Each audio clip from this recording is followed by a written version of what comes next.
What's wrong? Yeah, I think someone died. I'm not sure. Why do you think someone's dying? I'm not sure, but maybe someone killed my brother's family. Why am I? Nangyari ang mga pagpatay sa pamilyang Lin sa North Iping sa hilagang kanluran suburb ng Sydney, New South Wales, Australia, July 18, 2009. Ang mga biktima ay ang mga asawang si Min Lin, ang kanyang may bahay na si Yun Lin, ang kanilang dalawang anak na lalaki na sina Henry at Terry, at ang kapatid ni Yun na si Irene Lin. Si June Brenda Lin, na 15 years old pa lamang ang tanging nakaligtas na immediate family members pagkatapos ng insidente. Si Min Lin ay ang may-ari ng Iping Central News Agency, ay kilala bilang isang decent man, matyaga, reliable, at palagi nakangiti sa bawat customer. Ang kanyang asawang si Yun Lee o mas kilala sa palayaw na Lily at ang buong pamilya ay inilarawan bilang lovely people, quiet, hardworking, at self-sufficient na Chinese migrant family na matagal nang naging parte ng daily life ng neighborhood. Ang kanilang news agency ay hindi lamang tindahan. Ito ay ang hub ng komunidad. Araw-araw, rain or shine, bukas ito ng maaga at si Min ay laging naroon para magbigay ng pahayagan, lotto tickets o simpleng ngiti sa mga regular customers, at ang mag-asawang Lin ay biniyayaan ng 3 anak na sina Terry, Henry at Brenda. Si Brenda Lin na 15 years old ay kilala sa komunidad at paaralan bilang isang matalino, responsable at mapagmahal na ate. Nag-aaral siya sa Cheltenham Girls High School, isang prestihiyosong public school sa Sydney. Kasamang nanirahan sa bahay ng pamilyang Lin si Irene, ang nakababatang kapatid ni Yun, dahil bagong dating lang siya sa Australia mula sa China. Pansamantalang nanirahan sa bahay ng pamilyang Lin sa North Iping, Sydney, at itinuturing niya ang mga anak niya rin ang mga pamangkin na sina Henry, Terry at Brenda. Tumutulong siya sa pag-aalaga sa mga bata at madalas nagbabantay, nagluluto o tumutulong sa gawaing bahay habang busy ang mag-asawang Min at Yun sa news agency. Inilarawan siya ng mga nakakakilala bilang tahimik, mabait at masipag, isang tipikal na tiyahin na handang magsakripisyo para sa pamilya. Ang Iping Central News Agency ng pamilyang Lin ay itinuturing na matagumpay na negosyo sa kanilang komunidad. Ito ay may naitala na gross revenue humigit kumulang 1 milyon na Australian dollar bawat taon. Ang kita na ito ay nagmula sa pangaraw-araw na benta ng pahayagan, lotto tickets, magazines at iba pang items na nagpapakita ng sipag at dedikasyon ni Min at Yun Lin sa kanilang negosyo. Ang mga magulang ni Min ay nakatira sa Marylands na may 40 minutes drive ang layo mula sa Iping. Si Robert C. ay isang ENT doctor, ear, nose, and throat specialist na nagmula sa China. Kasama ang kanyang asawang si Kathy. Nagsikap silang magtayo ng restaurant sa Melbourne pagdating nila sa Australia. Ngunit sa kasamaang palad, hindi naging matagumpay ang negosyo kaya't nagdesisyon silang lumipat sa Iping, Sydney malapit sa pamilya ni Kathy dahil si Kathy ay ang nakababatang kapatid ni Min Lin. Pagkatapos ng paglipat, araw-araw na tumutulong sina Robert at Kathy sa pagpapatakbo ng news agency ng pamilyang Lin. Naging bahagi na ng nakasanayang routine ng pamilyang Lin at ng mag-asawang Robert at Kathy ang pagpunta sa Marylands tuwing Biyernes. Doon sila nagsasalo-salo para sa hapunan kasama ang kanilang mga magulang bago bumalik sa kanilang tahanan sa Iping. 10:30 ay ang tinatayang oras na nakauwi ang buong pamilya mula sa hapunan Biyernes ng gabi. Umaga ng July 18, 2009, Sabado, ang komunidad ng Iping, lalo na ang mga lokal na tumatangkilik sa news agency, ay nagtataka dahil ang ahensya ay sarado pa at ang lahat ng mga newspaper na nai-deliver ay nakatambak sa harap na nakasaradong pinto. Para sa mga lokal na suki at mga kapitbahayan, ito ay hindi isang pangkaraniwan dahil nasanay ang lahat na ang news agency ay laging maagang nagbubukas. Isang concerned citizen ang tumawag sa bahay ng mga Lin at nang walang sumagot ay agad na tumawag sa numero sa bahay ni na Kathy at Robert. Nang malaman ng mag-asawa na hindi pa bukas ang ahensya, ay agad nagboluntaryo si Robert na puntahan ang bahay ng kanyang hipag. Mag-isang tinungo ni Robert ang bahay ng mga Lin at siya ang unang nakatuklas ng karumaldumal na pagpatay at agad naman siyang bumalik sa kanilang bahay at ipagbigay alam sa kanyang may bahay ang kalunos-lunos na sinapit. Ang mag-asawa ay agad na tumakbo sa bahay ng mga Lin. Si Kathy ay tumawag ng 000 o katumbas ng 911 sa Amerika para sa agarang tulong. Ang bahay ng pamilyang Lin at ang bahay ni na Robert C. at Kathy ay napakalapit lamang. Tinatayang may mga 200 to 300 lamang ang metro ng layo o ang katumbas na 2 to 3 minutes kung ito ay lalakarin. Natagpuan ng mga rescuers ang 5 bangkay sa kanilang mga kama sa taas ng bahay. Sa master bedroom, natagpuan sina Min Lin at ang asawang si Lily. Sila ang unang target at may pinakamalalang pinsala sa mukha at ulo. Ang second bedroom, natagpuan ang kapatid ni Lily na si Irene Lin. At ang pangatlong bedroom, natagpuan ang 2 bata, sina Henry na 12 years old at Terry na 9 years old. May mga ebidensya na nagising ang isa sa mga bata at sinubukang lumaban dahil sa mga defense wounds sa kanyang mga braso. Sabado ng July 18, 2009, ang 15 years old na si Brenda Lin ay nasa New Caledonia para sa isang linggong school trip dahil kasama siya sa Cheltenham Girls High School, isang French immersion excursion. Isang kaibigan ni Brenda sa paaralan ang nakapansin sa trahedya online sa pamamagitan ng Facebook. Wala siyang lakas ng loob para magsabi kung kaya't mas ibinahagi niya ang link sa isang news article na may larawan ng kanilang bahay. Nang i-click ito ni Brenda, ay doon lamang niya na-realize ang mga pangyayari. Ang kanyang principal na si Susan Bridge na nasa Sydney ay kaagad kumilos at mabilis na inayos ang lahat ng detalye para sa kanyang flight pabalik sa Sydney. Na nakalapag na ang eroplano sa Sydney, si Brenda ay agad na sinalubong at sinundo sa airport ng pulisya at dinala sa himpilan sa isang private room para sa kaligtasan at privacy.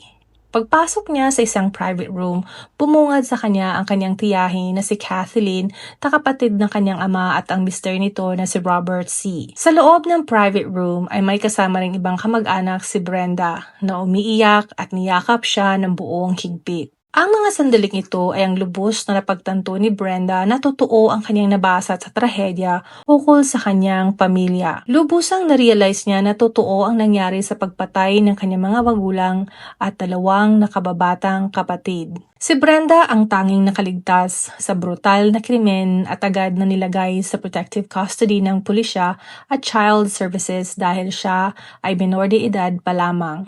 Hindi siya pinayagan na makita ang mga bangkay, pati na ang pagpunta sa crime scene.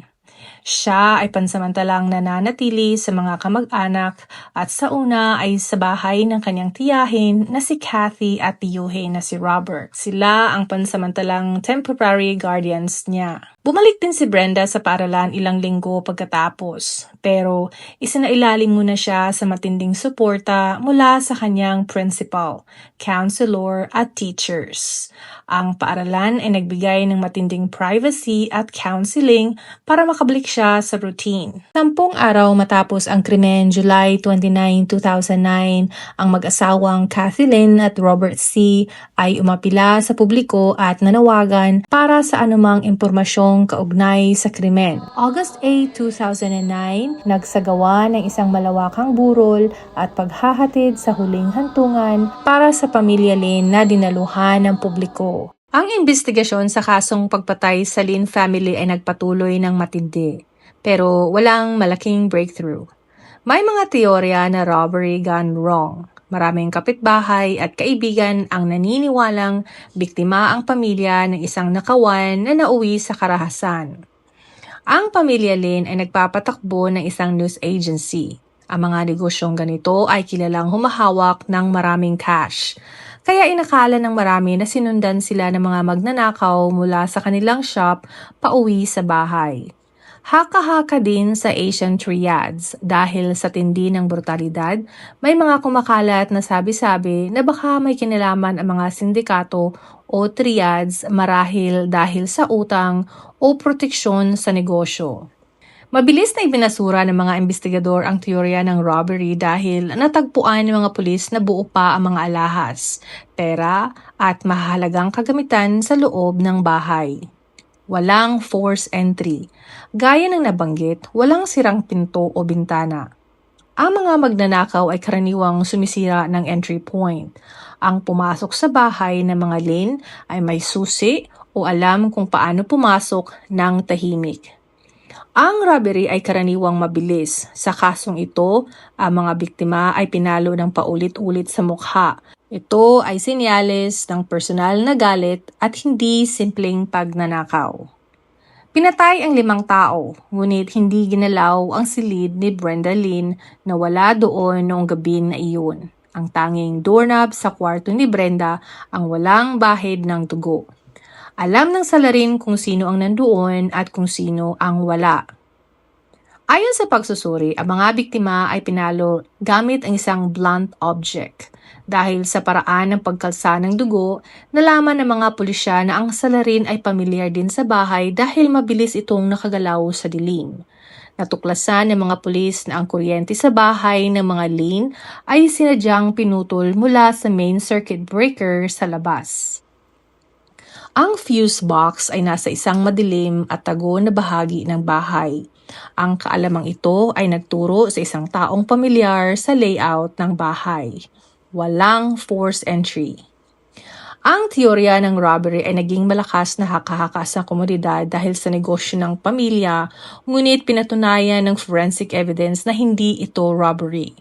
Ang kawalan ng nakaw ng gamit at ang paraan ng pagpatay ay nagkumpirma sa mga pulisya na ang motibo ay personal at ang suspect ay insider.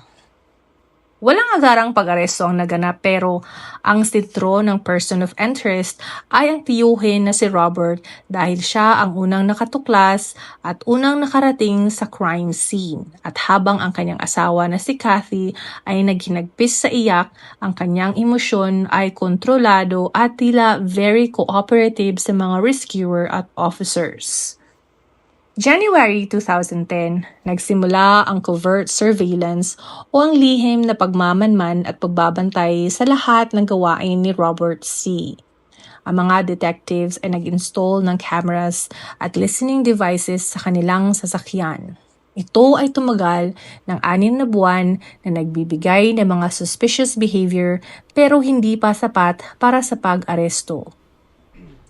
Dahil sa mga kahina-hinalang gawain na nakikita sa covert surveillance, ang mga sagot ni Robert C. sa investigasyon na patunayan ng mga otoridad ang sapat na probable cause upang makakuha ng search warrant mula sa lokal na korte. Ito ang nagbigay daan sa pagsasagawa ng search sa kanyang bahay, na siya namang nagbunga ng mahalagang ebidensya na nagpalakas ng kaso laban sa kanya. May 2010, pinasok ng mga investigador ang bahay ni Robert at Kathy.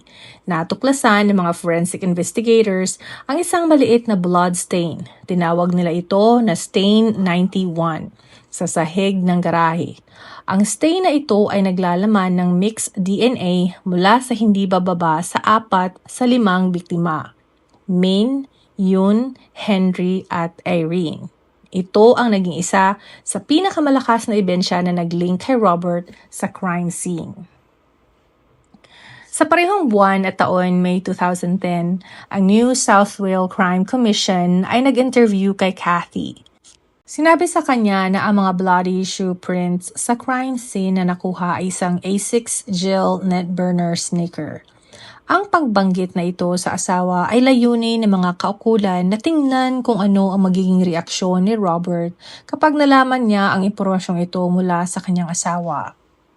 Ang mga kapulisan ay nakabantay sa mga nakatagong camera at listening devices sa loob ng bahay ni Robert at Kathy. Nakuna nila ang isang kahina-hinalang kilos noong May 6, 2010. Nakita sa video si Robert C. na pinutol-putol ang mga box ng sapatos na Asics. Matapos itong pagpira-pirasuhin ay tinapon niya ang mga ito at finilash sa toilet para tuluyang mawala ang ebidensya. Sinadyang sabihan ng mga pulis si Kathy tungkol sa Asics sneakers para tingnan ang reaksyon ni Robert. Kumagat si Robert sa bitag. Sa halip na maging maingat, pinuputol-putol pa niya ang mga ebidensya at flinash na ito sa harap na nakatagong kamera na naging matibay na pruweba laban sa kanya. Pagkatapos ng pagkatuklas ng Stain 91 ang bloodstain sa garahe ni Robert C. na naglalaman ng DNA mula sa 4 na biktima at ang nakunan sa surveillance video na ginugupit-gupit at tinapon niya ang shoebox ng Asics sneakers noong May 6, 2010, ito ay itinuring ng prosecution na consciousness of guilt. Kahit may nakuha ng DNA stain ang mga kapulisan, nagpatuloy pa rin ang matinding investigasyon ng New South Wales Police, HSI at FBI. Maraming beses na interview si Robert C. at sa mga interview, si Robert ay palaging sinasabi na natutulog siya sa buong gabi ng July 17 hanggang 18, 2009 at wala siyang alam sa nangyari. Ngunit ang investigasyon ay nagpapakita na maraming inconsistencies na nagdulot na malaking hinala. May CCTV sa kanilang kalye na nakunan ang kanyang sasakyan na gumagalaw palabas ng garahe bandang alas 3 hanggang alas 4 ng madaling araw. Eksaktong oras na tinatayang nangyari ang pagpatay ayon sa autopsy at blood spatter analysis. Nang tanungin siya, sinabi niyang hindi niya alam o baka si Kathy. Pero si Kathy ay may solid alibi na natutulog sa loob ng bahay. Sa kanyang telepono na kinumpiska ay nakitaan din ng records ng mga activities sa oras na dapat ay tulog siya. Dahil nahuli siya ng mga pulis na may activity ang phone niya, tinanong siya kung paano ito nangyari. Imbis na isang malinaw na sagot, pabago-bago ang sinasabi niya. Sa unang interview, sinabi niya baka nag-alarm lang ito. Sa pangalawang interview, sinabi niyang nagkamali lamang ang record. Sa ibang interview, sinabi niyang hindi niya matandaan. Ang ibang inconsistencies ay sinabi niyang walang nakakaalam sa code ng bahay ng mga Lin family maliban sa kanya at ng kanyang asawang si Kathy. Pero kalaunan, nang malaman na walang force entry, nagbago ang kanyang kwento. Sinabi niyang maaaring nakalimutan nilang i-arm ang alarm. Maraming beses siyang nagbago ng detalye tungkol sa kanyang ginawa noong gabing iyon. Ang mga nakuhang gawain at aksyon ni Robert mula sa covert surveillance ay ipinakita sa mga behavioral analysts. Ang mga eksperto sa behavioral analysis at ang kapulisan ay nakita ang mga red flags kay Robert. Pagbabago ng routine pagkatapos ng murder. Bigla siyang naging obsessed sa paglilinis. Madalas naglilinis sa garahe kung saan natagpuan ang Stain 91 na may DNA ng mga biktima. May surveillance video na nakunan siyang naglilinis ng sobra sa garahe ilang araw pagkatapos ng trahedya. Pagpuputol at pagtatapon ng kahon ng sapatos. Noong May 6, 2010, nakunan si Robert sa isang hidden camera na itinapon at flinush niya sa toilet ang mga pinagputol-putol na kahon ng Asics shoes, ang eksaktong brand na match sa bloody shoe prints sa crime scene. Sa investigasyon, ito ay tinatawag at itinuring na consciousness of guilt kung bakit itatapon ang kahon ng sapatos kung walang itinatago. Nakitaan din siya ng kakaibang reaksyon sa balita. Sa mga interview, sobrang kalmado o detached ang kanyang reaksyon sa pagkamatay ng kanyang mga kamag-anak, hindi katulad ng normal na grief ng iba pang miyembro ng pamilya. At ang pagiging obsessed sa news coverage. Madalas siyang pinapanood at pinag-uusapan ang balita tungkol sa kaso na itinuturing ng mga profiler bilang sign ng offender nang gustong malaman kung gaano kalapit ang pulisya sa kanya. Matapos ang halos 2 taon ng matinding investigasyon, May 5, 2011, sa wakas ay naresto si Robert C. sa kanyang tahanan sa North Epping, Sydney. Pormal na kinasuhan para sa pagpatay sa 5 miyembro ng pamilyang Lin. Mula sa sandali ng kanyang pagkaaresto, siya ay hindi pinayagang magpiyansa at nananatili sa loob ng kulungan. Dahil ang kaso ay kinasasangkutan ng maramihang pagpatay at itinuring na pinakaseryoso. Nakita ng korte na malaki ang posibilidad na siya ay tumakas o flight risk, maging banta sa seguridad ng komunidad. Ang araw na iyon ay naging turning point ng isa sa pinakamahabang murder investigation sa kasaysayan ng New South Wales. Si Brenda Lynn na noon ay 17 years old at nakatira pa rin sa kanila ay dinala sa safe place ng Child Services. December 22, 2011, naghain ang abogado ni Robert sa pagtangkang makakuha ng piyansa upang pansamantala siyang makalaya, ngunit nanggihan ito ng New South Wales Supreme Court. February 10, 2012, ang bahay ng pamilyang Lynn ay nakalista na para mabenta. Noong ika-29 ng March 2012, muling naghain ng petisyon para sa piyansa ang mga abogado ni Robert. Isang linggo ang nakalipas, tinanggihan ito ni Justice Derek Price ang hiling na piyansa. August 20, 2012, sumalang si Robert C. sa isang committal hearing sa Central Local Court. Ang committal hearing ay isang mahalagang bahagi ng sistemang legal sa Australia. Ang layunin nito ay hindi para magdesisyon kung guilty o not guilty ang akusado. Sa halip, layunin nito na malaman kung sapat ba ang ebidensya ng prosekusyon para ituloy ang kaso sa mas mataas na korte, ang Supreme Court. December 19, 2012, 4 na buwan pagkatapos ng committal hearing, si Robert C. ay committed to stand on trial for the murders. Ngangahulugan ang kanyang kaso na mula sa local court ay iakyat patungong Supreme Court. Ang kanyang mga abogado ay nag-apply ulit sa pangatlong beses para sa kanyang bail. At sa sumunod na araw, December 20, 2012, pinagbigyan ang piyansa ni Robert C. ng local court magistrate na si John Andrews. Nagulat ng marami nang sabihin ng magistrate na papayagan niya makalaya muna si Robert C. habang naghihintay ng paglilitis. Ayon kay Andrews, sa panahong iyon ang ebidensyang hawak ng mga taga-usig o prosecutors ay circumstantial lamang o hindi pa sapat na matibay upang ikulong siya ng walang piyansa. Pakiramdam niya ay may mga butas pa sa kwento ng prosekusyon, ngunit sinabi ng prosekusyon na iaapila pa rin nila ang desisyong ito. Noong sandali ring iyon, naghain ng stay of proceedings o agarang apila ang prosekusyon. Sinabi nila na ang desisyon ng magistrate ay mali at mapanganib, kaya hiningi nila na ang Supreme Court ang magrepaso nito. Dahil sa apilang ito, nananatili si Robert sa loob ng selda hanggang sa mabasura ang piyansa sa mas mataas na korte. Sa sumunod na araw mismo, December 21, 2012, ay ang araw ng pagdinig para sa pag-apila tungkol sa piyansa sa New South Wales Supreme Court. December 24, 2012, ang apila sa piyansa ay tinanggihan ni Justice Stephen Rothman ng New South Wales Supreme Court. February 1, 2013 ay ang pre-trial arraignment.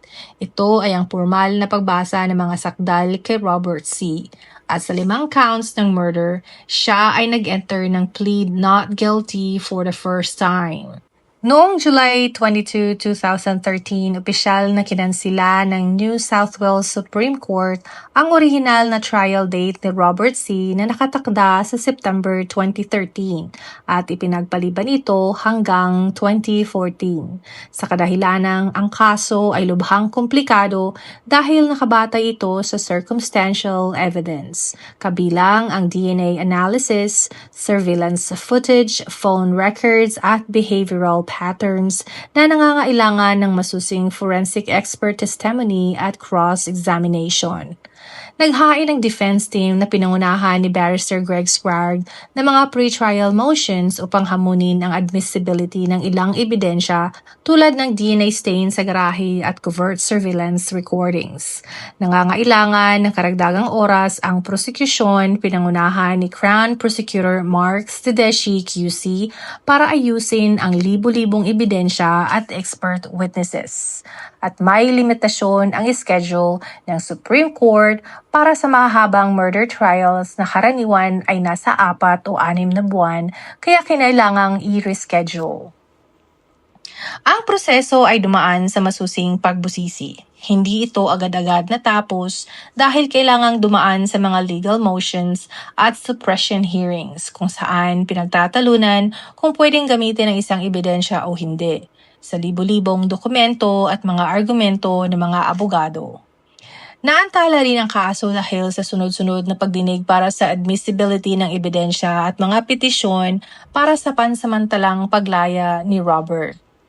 Ang first trial ay naganap ng February 17, 2014 at tumagal ng halos 4 na buwan. Ang presiding judge ay si Justice Pete Johnson at ang prosecution ay pinangisiwaan ni Mark Tedeschi, isa sa pinakarespetadong Crown Prosecutor sa Australia. Ang defense ay pinangunahan ni Barrister Greg Scragg na may 12 jurors. Sa trial na ito, ang mga pangunahing ebidensya ay ang DNA bloodstain na may halong DNA mula sa mga biktima, Min, Yoon, Henry at Irene. Pinakita rin ang surveillance video na nakunan si Robert na nagtatapon ng A6 shoebox na kamatch sa bloody footprints sa crime scene. Mga inconsistencies alibi niya ang mga testimonya ni Brenda tungkol sa sexual abuse na dinanas niya. Ang trial ay naging highly publicized, puno ng forensic details at emosyonal na testimonya. May 8, 2014, sinabi sa jury na umano'y umamin si Robert C. sa kanyang pagkakasala sa kapwa bilanggo ay naging kontrobersyal na bahagi ng ebidensya sa kaso. Tapos na mahabang deliberasyon, ang jury ay walang pagkakaisa sa desisyon. Hindi nagkasundo ang mga jury. 11 ang pabor sa guilty at isa naman ang pumabor sa hindi guilty. Sa madaling salita, ang jury ay naging hang na parang tabla o deadlock. Walang nanalo, walang natalo, walang verdict, kaya kailangang ulitin ang trial. June 10, 2014, itinigil o naging aborted ang paglilitis matapos ang paglitaw ng mga bagong ebidensya. Kinakailangang ihinto ng judge ang buong proseso. Hindi ito basta delay, kundi isang aborted trial. Ibig sabihin, binuwag ang kasalukuyang jury at kailangang magsimula ulit sa bagong jury. Ang mga bagong ebidensya na naging dahilan ng pagka-abort ng trial noong June 10, 2014 ay itinuring na pinakasensitibo at teknikal. Ayon sa mga court records, ang mga pangunahing ebidensyang lumitaw ay mga bagay mula sa China. Nakatanggap ang mga otoridad ng mga bagong impormasyon at dokumento mula sa mainland China. Ang mga dokumentong ito ay mga kaugnayan sa family financial records, mga transaksyon at usaping pera sa loob ng pamilyang Lin at Si na maaaring magbigay ng motibo. Family dynamics, mga detalye tungkol sa relasyon ni Robert C. sa kanyang mga biyenan at kay Min Lin na hindi pa nailalabas noon. Sumunod ay ang bagong impormasyon tungkol sa witness A. Lumitaw ang mga karagdagang detalye tungkol sa kredibilidad ng kapwa bilanggo o inmate na nagsabing umamin si Robert C. sa kanya. Ang depensa ay nakakuha ng bagong materyales na maaaring gamitin upang questionin kung nagsasabi ba ng totoo ang saksing ito o kung mayroon siyang ibang motibo sa pagtestigo. At ang forensic DNA updates, Stain 91.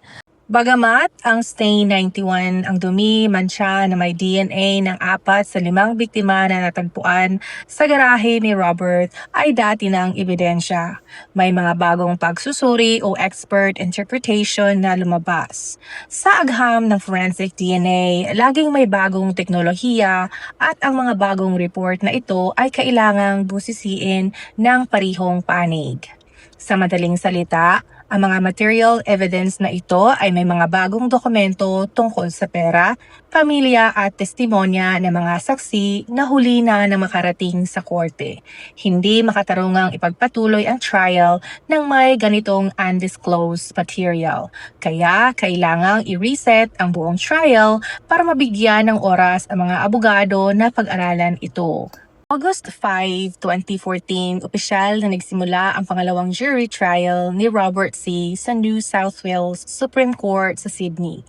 Ang mahalagang detalye na nangyari sa pagsisimula ng trial na ito ay ang pagkakaroon ng bagong jury. Dahil na-abort ang unang trial noong June, isang panibagong set ng 12 jury members ang pinili upang makinig sa kaso. Sila ay walang alam sa mga detalye ng nakaraang naudlot na paglilitis upang masigurong magiging patas ang kanilang hatol. Muling inilatag ng prosekusyon ang argumento ng kanilang teorya na si Robert C. ay kumilos ng mag-isa. Naniniwala ang prosekusyon na pinatay ni C. ang pamilya ng kanyang bayaw na si Minlin dahil sa matinding selos at inggit. Pakiramdam ni C ay mas matagumpay si Min sa negosyo at mas paborito ito sa loob ng pamilya. Nais din niyang makuha ang control sa ari-arian ng mga Ling. Naniwala ang prosecution na pumasok si C sa bahay gamit ang sariling susi. Walang sinyalis ng sapilitang pagpasok o forced entry. Isinagawa ang krimen madaling araw habang mahimbing na natulog ang mga biktima. Ang mga pag-atake ay malupit at planado. Pinaniniwalaan na gumamit siya ng isang blunt object o mapurol na bagay na parang martilyo na may nakatali para hindi masyadong tumalsik ang dugo. Pinuntahan niya ang bawat kwarto at pinatay ang 5 biktima sa kanilang mga kama. Ayon sa prosecution, siya lang mag-isa ang gumawa nito dahil kabisado niya ang layout ng bahay. Ang pinakamalakas nilang ebidensya, may natagpuang mansya ng dugo o stain 91 sa garahe ni Robert C. na naglalaman ng DNA ng 4 sa 5 biktima.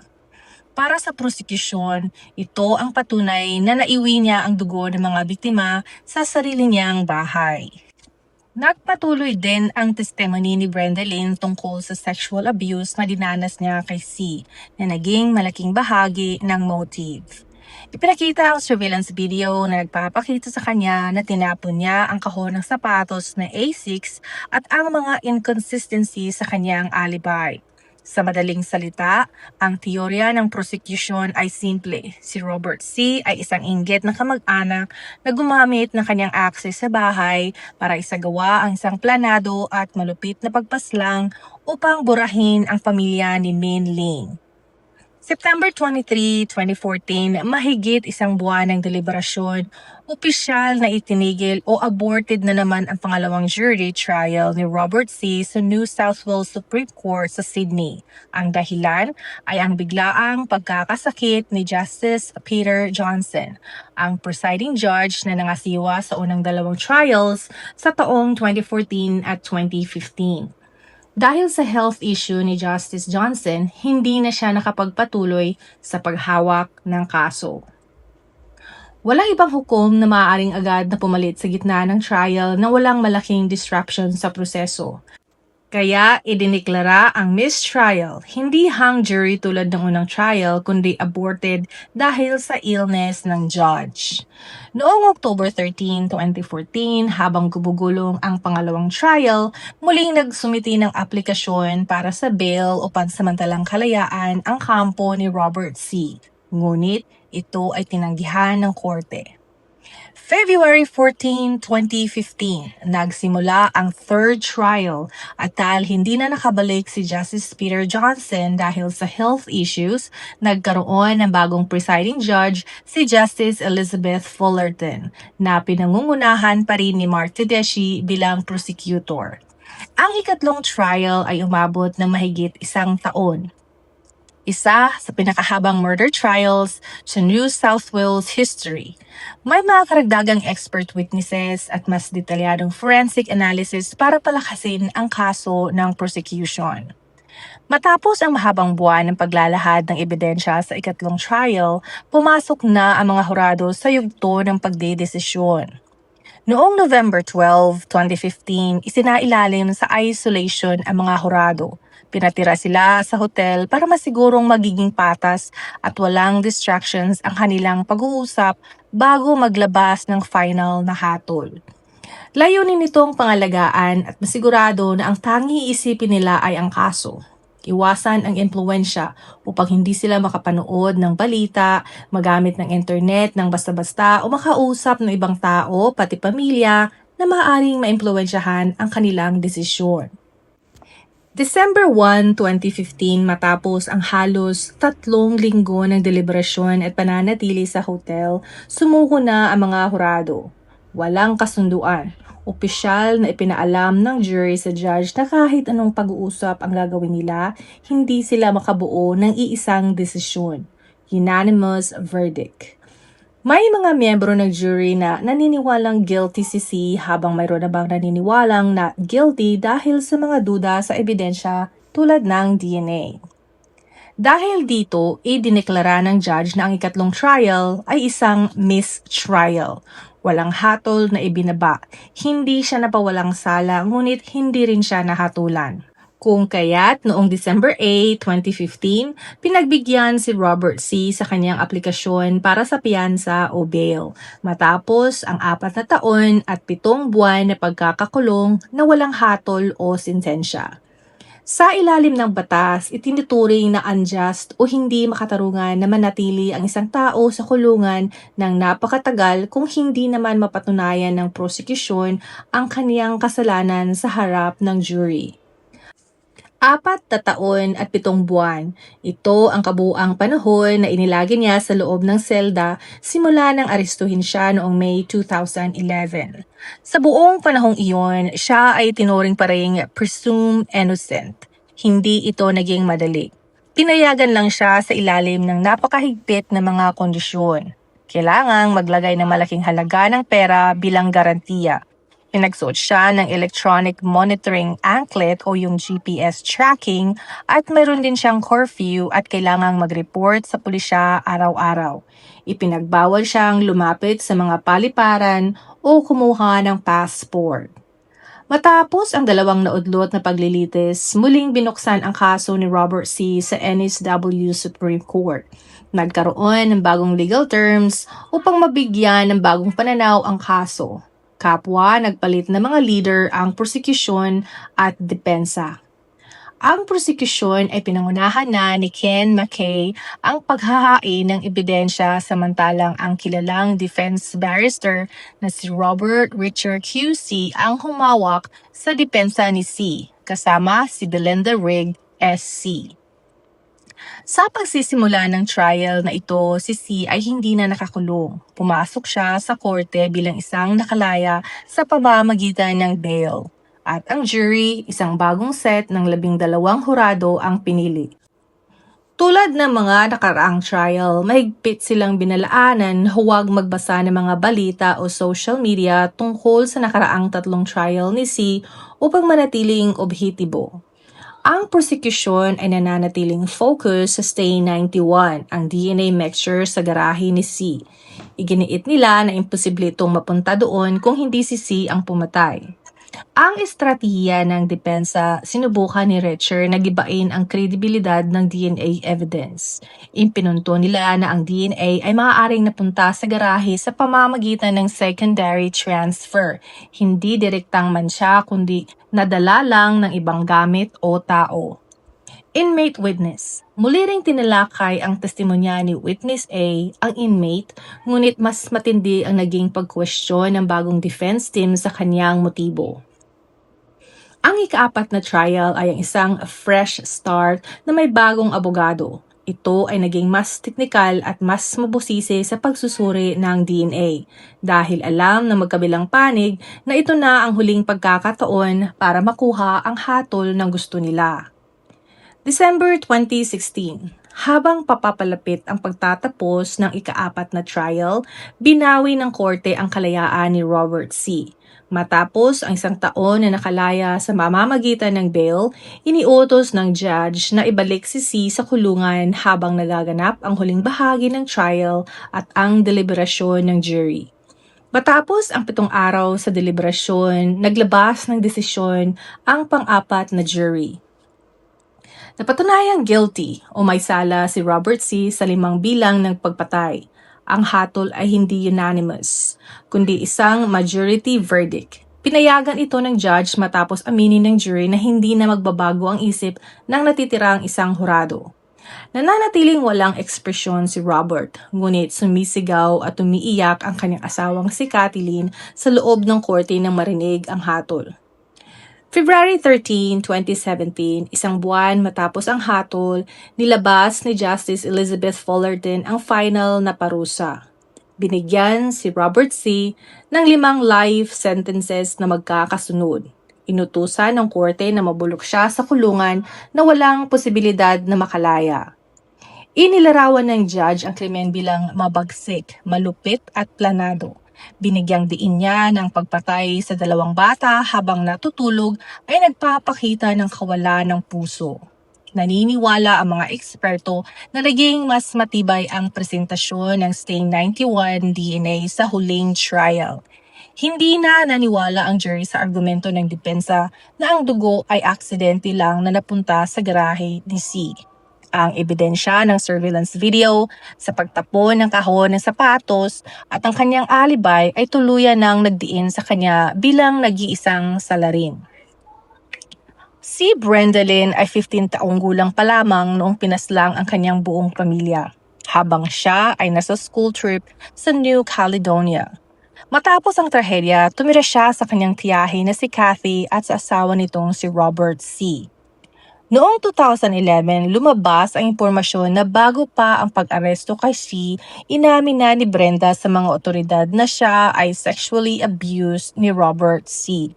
Ayon sa testimonya, ang pang-aabuso ay nagsimula bago pa ang mga pagpaslang noong 2009 at nagpatuloy habang siya ay nakatira sa pangangalaga ni C matapos mamatay ang kanyang pamilya. Ang isyong ito ay nagbigay ng prosekusyon ng isang matibay na motibo na dati ay kulang sa kaso. Ang teorya ng prosekusyon na pinatay ni C ang pamilya ni Brenda upang magkaroon siya ng unfettered access o ganap na kontrol sa dalaga na walang nakakaalam na mga magulang.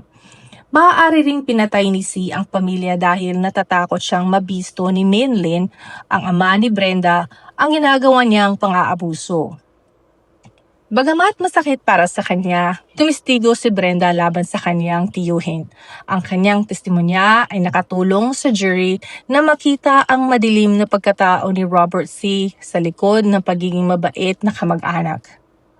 Noong mga unang trial, nagkaroon ng matinding debate kung dapat bang isama ang ebidensyang ito. Sinabi ng mga abogado ni C na ang aligasyon ng abuse ay prejudicial o masyadong makakasira sa imahe ni Robert C sa harap ng jury kahit wala itong direktang kinalaman sa mismong ebidensya ng murder tulad ng DNA. Sa huli, pinayagan ng judge na ilahat ito bilang ebidensya ng motibo. Ito ang naging nawawalang piraso sa puzzle ng prosecution kung bakit kayang pumatay ng isang kamag-anak sa ganitong paraan. Bagamat nakitaan ng mga gamot na pampatulog sa kanilang tahanan, hindi na naisagawa ang toxicology screening kay Kathleen upang kumpirmahin ang teoryang pinainom siya ni Robert C. ng pampatulog para may sakatuparan ang krimen at ang kanyang pagnanasa sa pamangkin nang hindi nagigising ang asawa sa kabila ng pagiging light sleeper nito. Ang confession ni Brenda Lynn ay nagbigay ng personal na motibo sa krimen. Pinatibay nito ang teorya na pinatay ni C ang pamilya Lynn hindi lang dahil sa pera o inggit, kundi dahil sa kanyang mahalay na pagnanasa at kagustuhang suluhin si Brenda.